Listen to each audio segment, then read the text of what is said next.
নায়িকা নীলা রইল রোমান্টিক 7টি ছবি। গত ঈদুল আজহায় নীলা জানান দীর্ঘদিনের বন্ধুকে বিয়ে করেছেন তিনি। সম্প্রতি তার ফেসবুক পোস্ট থেকে জানা গেল হানিমুনে শ্রীলঙ্কায় গিয়েছেন তিনি। স্বামীর সঙ্গে ঘোরাঘুরি অন্তরঙ্গ মুহূর্তের কয়েকটি ছবি স্থির প্রকাশ্যে এসেছে। নীলা ও তার স্বামীর হানিমুনে অন্তরঙ্গ মুহূর্তের ছবিগুলো এক নজরে দেখে নিতে পারেন। গত ফেব্রুয়ারিতে বন্ধু কাউসার মাহমুদকে বিয়ে করেছেন চিত্রনায়িকা নীলাঞ্জনা নীলা। বিয়ের আগে তারা দুইজন 7 বছরের বন্ধুত্ব সম্পর্ক ছিলেন। বিয়ের পর কাজের ব্যস্ততার কারণে নতুন জীবনে আনন্দ পুরোপুরি উপভোগ করতে না পারলেও সম্প্রতি তারা সময় বের করে হানিমুনে যান শ্রীলঙ্কায়।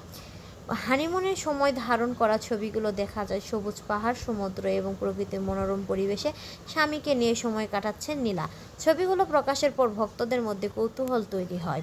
নীলা তার স্বামীর পোস্ট করা স্থির চিত্রে ক্যাপশনে লিখেছেন, এই ভ্রমণের অনুভূতি অসাধারণ। শুরু হয়েছিল আমাদের হানিমুন হিসেবে, ধীরে ধীরে তা আমাদের জীবনে অন্যতম সুন্দর অভিজ্ঞতা হয়ে উঠেছে। শ্রীলঙ্কা ঘোরাঘুরি যেসব স্থির চিত্র নিয়ে নীলা লিখেছেন, সমুদ্র, পাহাড়, বৃষ্টি, কুয়াশা, দীর্ঘ পথের গাড়ি ভ্রমণ, নিঃশব্দ মুহূর্ত আর হাসি, সব মিলিয়ে শ্রীলঙ্কা যেন আমাদের একসঙ্গে অনেক কিছু উপহার দিয়েছে। আমি ফিরে এসেছি, কিন্তু এখনও সেই রেশটা রয়ে গেছে। মনে হচ্ছে ঘোরাঘুরির মধ্যেই আছি। ঘোরাঘুরি আরও কিছু মুহূর্ত খুব শীঘ্রই আপনাদের মধ্যে ভাগাভাগি করব। বন্ধুকে সঙ্গী করার কারণ হিসেবে নীলা বলেন, দীর্ঘদিনের পরিচয় ও পারস্পরিক বোঝাপড়ার পর দুই পরিবারের সম্মতিতে আমরা আমাদের জীবনে নতুন অধ্যায় শুরু করি। আমরা আমাদের এই নতুন পথ চলার জন্য সবার দোয়া, ভালোবাসা ও শুভকামনা করছি, যেন আগামী জীবনের পারস্পরিক শ্রদ্ধা, বিশ্বাস ও শান্তিতে পরিপূর্ণ হয়। লাক্স চ্যালেঞ্জ আই সুপারস্টার প্রতিযোগিতার মাধ্যমে বিনোদন অঙ্গনে কাজ শুরু করেন নীলাঞ্জনা নীলা। 2014 সালে এই প্রতিযোগিতায় তৃতীয় হয়েছিলেন তিনি। এরপর নাটক ও বিজ্ঞাপন চিত্রে অভিনয় শুরু করেন। একটা সময়ে এসে চলচ্চিত্রে অভিনয় করেন।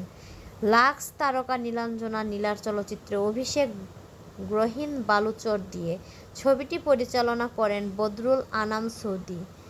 7 বছর পর 2024 সালে একই নির্মাতা শ্যামাকাব্য দিয়ে আবার প্রেক্ষাগৃহে ফেরেন তিনি। তার অভিনীত সবশেষ চলচ্চিত্র ইমন সাহা পরিচালিত সাইলেন্ট আ মিউজিক্যাল জার্নি। এই সিনেমায় নীলা অভিনয় করেন চিত্রনায়িকা সাইমুন সাদিকের বিপরীতে।